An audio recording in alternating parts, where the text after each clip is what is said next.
welcome to Have Guitar Will Travel, presented by Vintage Guitar Magazine, with your host, me, James Patrick Regan, otherwise known as Jimmy from the Deadlies, and today I'm speaking with singer, songwriter, and guitarist Ward Davis. In our conversation, Ward discusses where he currently lives, Hartsville, Tennessee, and where he grew up in Arkansas, and starting on the piano at age 6, and moving to guitar at 14 after losing at the Country Fair Talent Show to a guitar player, and then started playing jamborees around the area he lived in. Ward tells us about the shows he's doing now, supporting Cody Jinks with his band and his own shows. Ward tells us about his guitars, Larrivees outfitted with either Fishman or LR Baggs pickups, and he discusses his telecasters built by 9-point guitars in Louisiana. Ward discusses how he got hooked up with Cody Jinks in the first place, and how he got his songs in front of Willie Nelson and Merle Haggard, and gives us a lesson in the economics of songwriting. Ward talks about using an alias, Dusty Manchester, at writers' rounds to avoid the radius clause, and Ward tells us about his new album, Here I Am, which comes out in February, and he tells us about working with Brett Mason, Eddie Bears, among others, and landing tracks on the Landman TV show.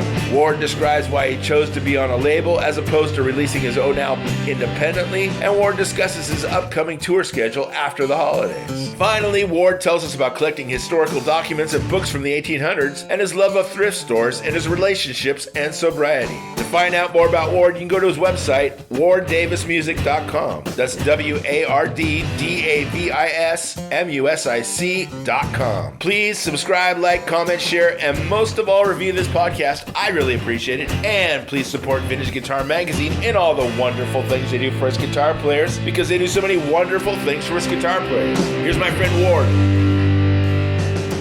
Hey there, Ward. What's going on? How are you, sir? I'm good, dude. What's up? Well, it's another beautiful day. I don't know where you are. Man. Man, I'm in Hartsville, Tennessee. Hartsville, Tennessee. Where is that exactly?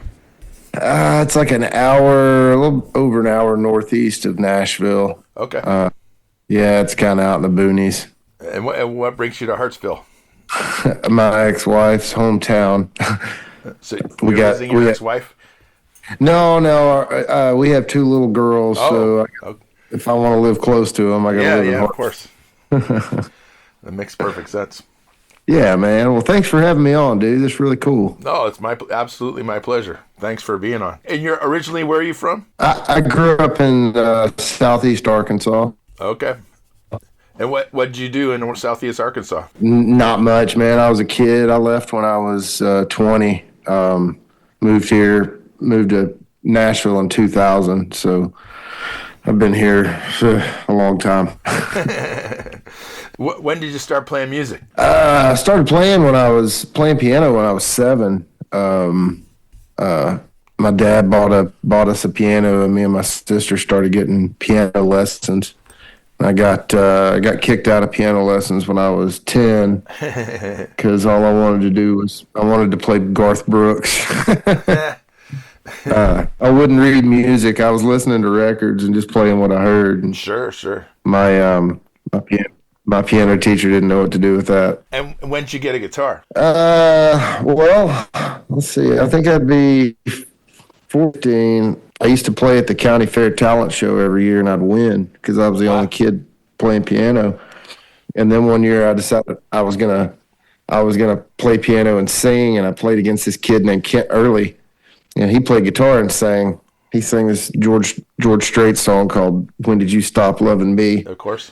And he was he made all the girls swoon, and he beat me like a rug. And so I went home that night, and my dad had this old Hohner guitar that he'd won in a poker game, sticking in a corner, and I went and started, getting calluses. Very good. And so how early on did you start, gigging on your own? I mean, the talent show is one thing, but playing in whatever coffee houses or bars. Man, my dad was pretty staunch about what I was exposed to, so I never really played like conventional bar gigs.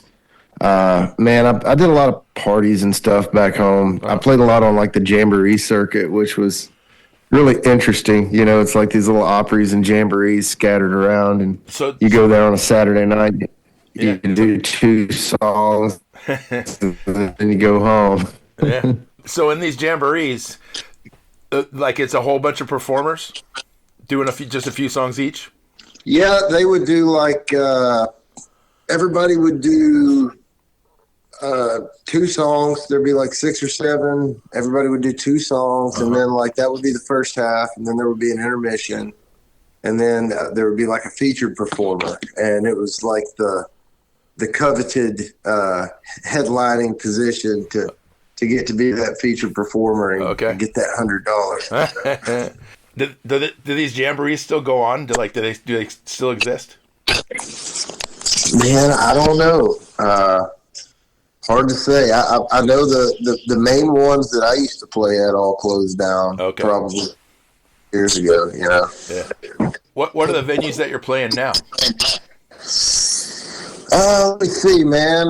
Well, right now, this weekend, I'm playing in Las Vegas with Cody Jinks at the Cosmopolitan.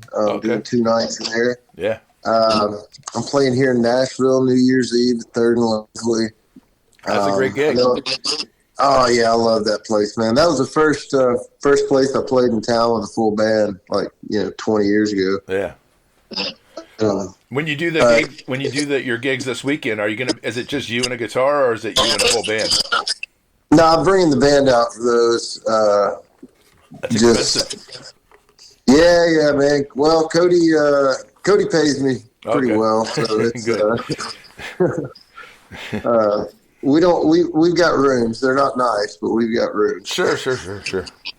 Yeah. And are you going to drive out, or are you going to fly out? No, we're all going to fly out. Just in and out. I think I'm actually backlining my tour manager was gonna drive our stuff out there, but he's had some medical stuff pop up, so we're just gonna backline it. So what does it look like for you? Like, what are you playing when you're gonna do these gigs? Man, I'll probably just play acoustic. Yeah, man, I've got enough records. Normally I have the keyboard or a piano with me. Mm-hmm. But it's an opening set. You don't want to hop around too much, so I'm just gonna take the old Larrivee. Actually, the new Larrivee. I just got a new one this past year. I haven't taken it out on the road yet. I'm gonna christen it in Vegas. Right on. And do you know what model the Larrivee is?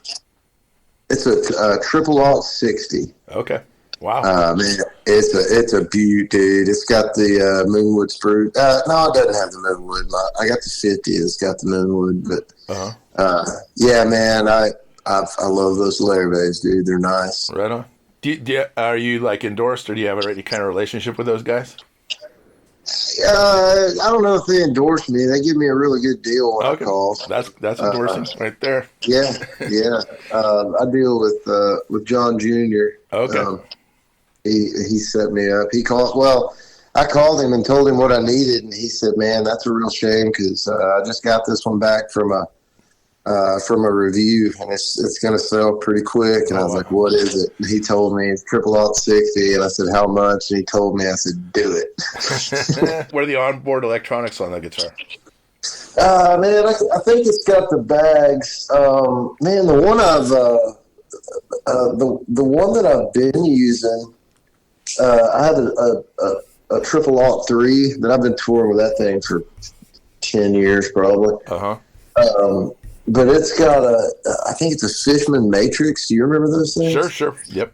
Yeah, I think that's what that one's got in it. But I got the LR bags and the new one. Cool. Yeah. And are you using any kind of effects, or is it just going straight into the board?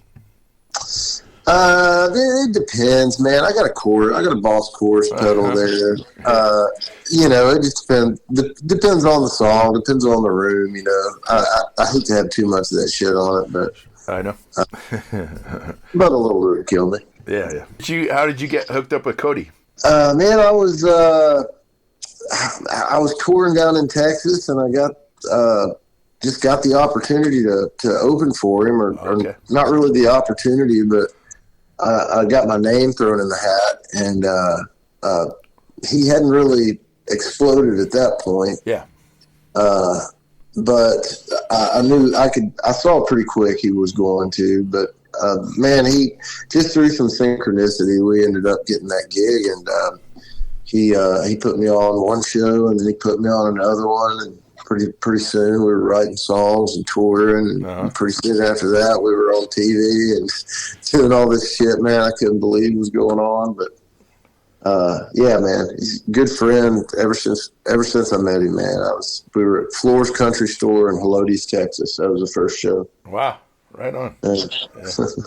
And how'd you get the song placed with Willie Nelson, amongst others? Man, I wrote that with Marla Cannon.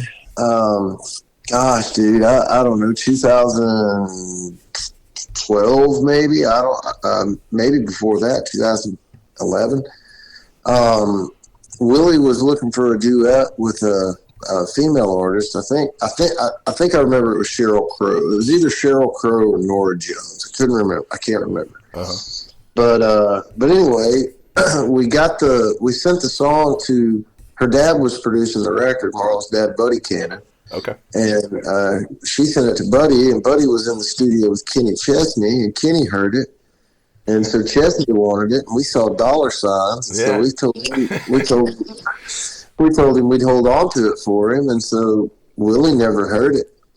And then years passed, and Kenny never recorded it, and I caught wind that Willie and Merle were doing that duet record, and Sure. I called Marla. I called her and I said, "Hey, why don't you throw this at your dad again? See what he says. I know he liked it the first time." And he sent it to Willie, and Willie loved it. And I didn't know until the day they recorded. I mean, it all came down to what Merle thought. And, the day of, Merle heard it and said, "Yeah, let's do it." And then changed my life. Sure. Are you? I mean, not to get too personal, but how, as a songwriter, does that pay your bills? No, not at all. That song in particular doesn't, because I don't own my publishing. Oh, okay. I will say that on the ones that I do, own that I've written with Cody, I make a little bit. It's not the way people listen to music doesn't really pay songwriters a lot. It pays more to the artists that record them, but songwriters are we're broke dicks, man. We always will be. So are you making a living playing gigs, or are you doing something outside of that? Well, I do gigs. I put my own records out, so obviously, streams and sales and stuff. But yeah, that's primarily it. I've been talking about,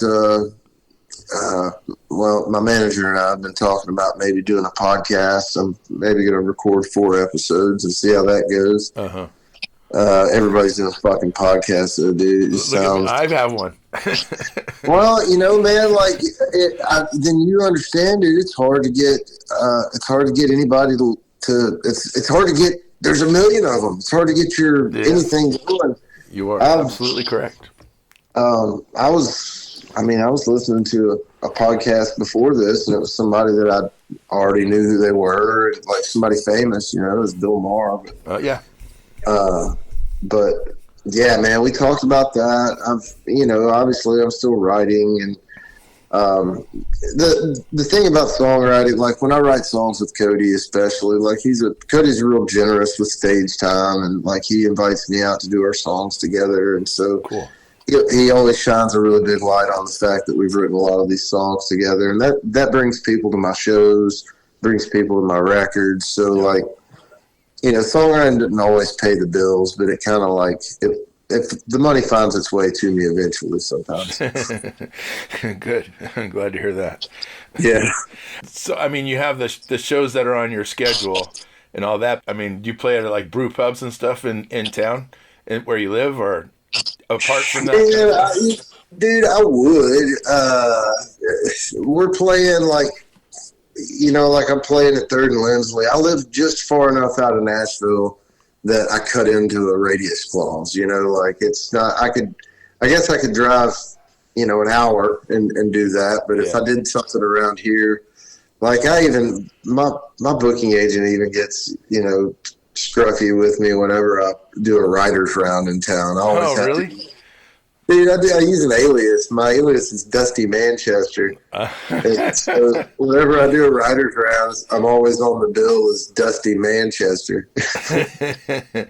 And your agent knows this? Yeah, he gets really pissed if it's not that. Like he yelled at me. Oh my God. Damn. Who's the woman that's singing on with Nothing on You? Who's the woman that does a duet with you? Man, that is Juliana Rankin. And isn't she fantastic? Oh yeah, absolutely. Dude, she sings her ass off. Yep. She's from South Texas, like New Braunfels, around there. She's a friend of mine, man. She I actually got her to. I asked her if she'd sing on it because she's, A, because she's wonderful, and B, I wanted people to ask, and I wanted to introduce her. Sure. But dude, she's got more going on than I do. Like she's getting ready to put a record out. It's going to be on a label with like some really big shit behind it. Like, and it all happened since we recorded that. So really? I had to. Oh yeah, dude! I had to call a record label and make sure it was okay.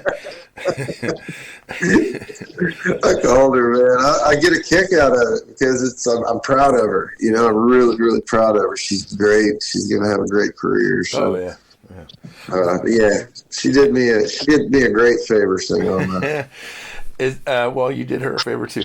On the record, you're playing acoustic guitar for sure, but like, who's playing the electric guitar? Oh man, I'm gonna say so. A couple of those. Most of it is a guy named Josh Brown, and we call him Goose Brown, and he's my producer's son. Okay. Oh wow. And he used to tour with me, but he's like staying home for kids, and he's just like he does a lot in the studio, but he's this mad genius. Like I don't know how to when he played on the road with me, if I made him play like everything the same every night, he would be miserable.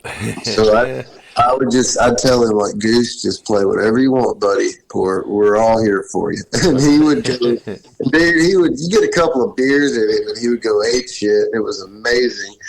And, but anyway, it was him. It was mostly him. But there's a couple on there that Brent Mason actually played lead on. Right. Yeah, man. Hey, dude, like I don't know. One day I was like, man, I'll see if I can just get all the guys, get all the guys that played on the records that I grew up listening to. Sure. And Eddie Bayers, I got Eddie on. He was on that session. Oh wow. Allison Presswood played bass.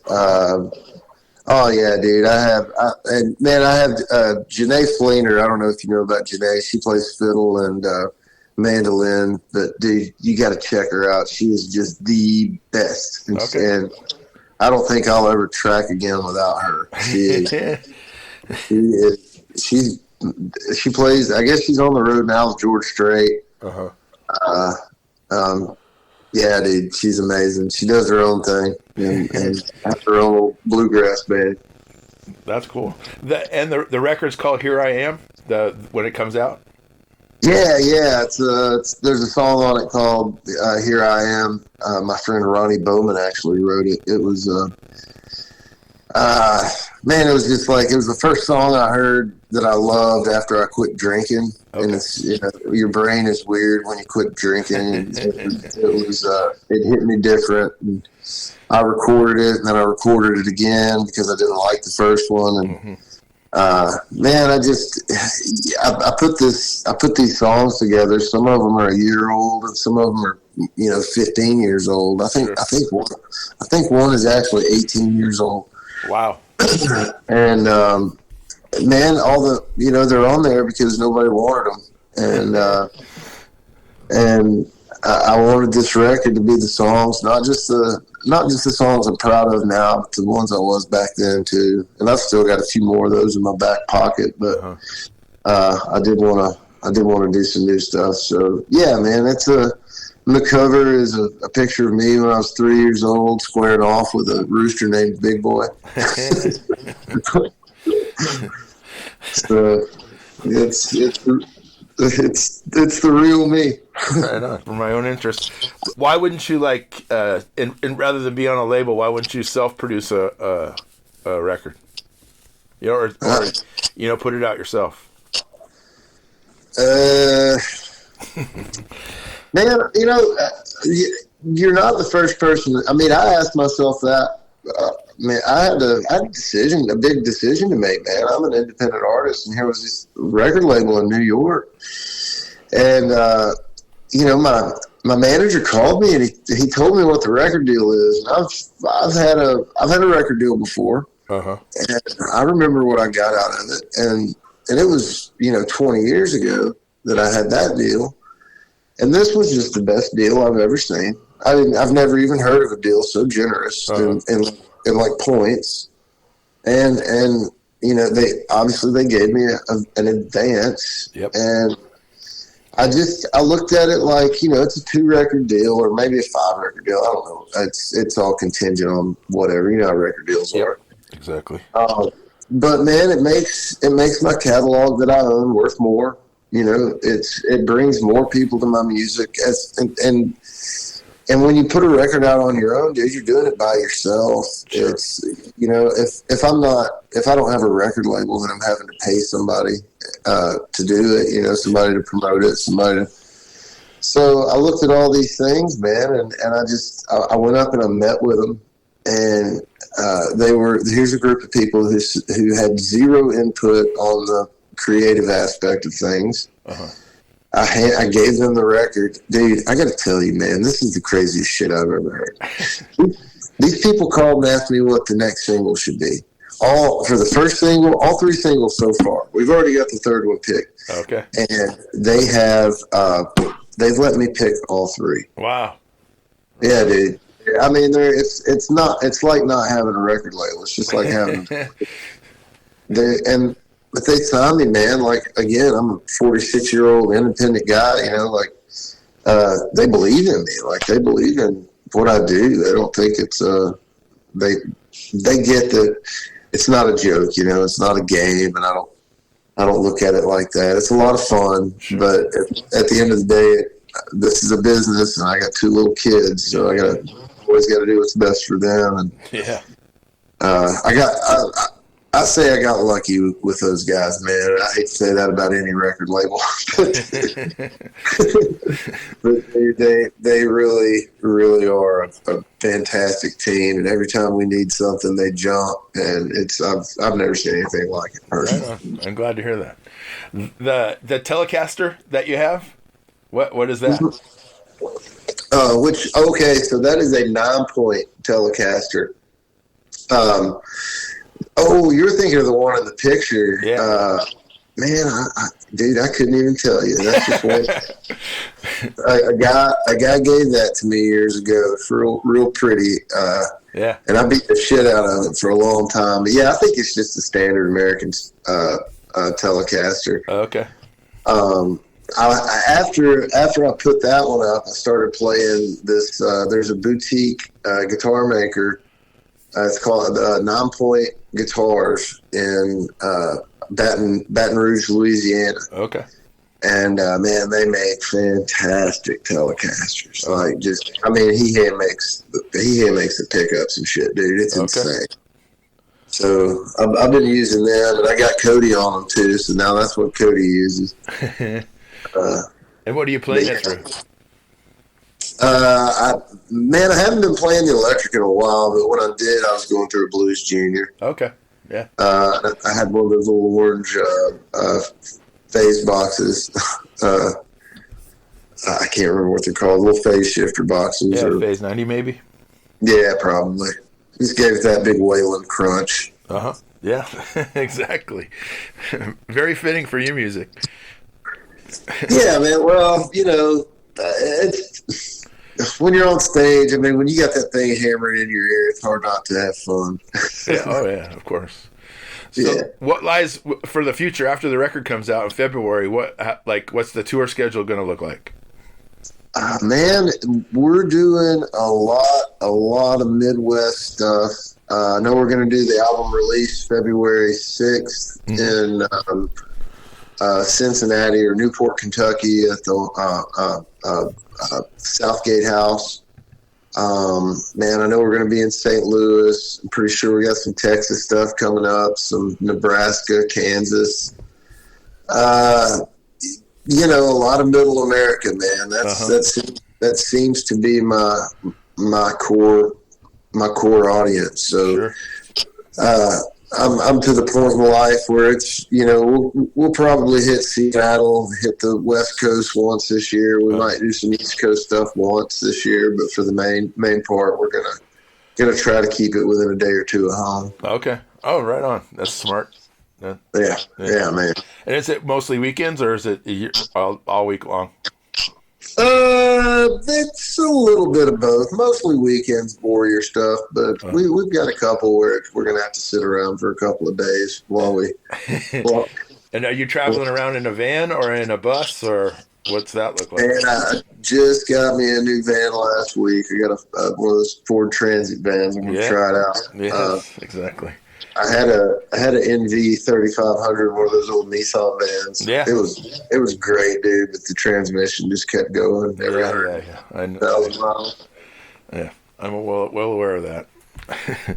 Yeah. Well, and so outside of music and stuff, what do you do for fun? Man, I collect books. Do you really? Yeah, man, I'm a big Ernest Hemingway fan. Okay. I've got a lot of his stuff, but man, just in general, I collect. I hate to say historical documents, but man, I got like a lot of letters from the White House, from the White House staff and presidents and stuff. Nothing declaring war, but just like bullshit. Then I've got some old, Senate documents from like the early 1800s, but I got a lot of oil paintings, man. I like paintings. I like sculptures. I got a lot of that shit everywhere. I'm not a hoarder, man. You don't have to print that, but maybe I have a problem. I don't know. How many warehouses do you have? 0, but I did go to 2 thrift stores this morning. Oh, did you really? Right on. Dude, I love the thrift, man. It's my thing. Yeah, that's fantastic. That's fantastic. And just because it's coming up, what are you going to do for Christmas? Man, this is the first year that my ex-wife and I haven't fought like dogs over the kids. I called her, my second ex-wife, the one I had kids with. Yeah. I called her in October and I said, man, I'll figure out how to do some kind of Christmas with them, but why don't you just take them and do it? Because, man, I don't have family here. Okay. And her entire family's here, so I know how important that is. So I'm gonna do a little Christmas for them on the 23rd. And then I don't know. I might go see a girl I've been seeing. I might go build a fire up on my hill. I don't know. Right on.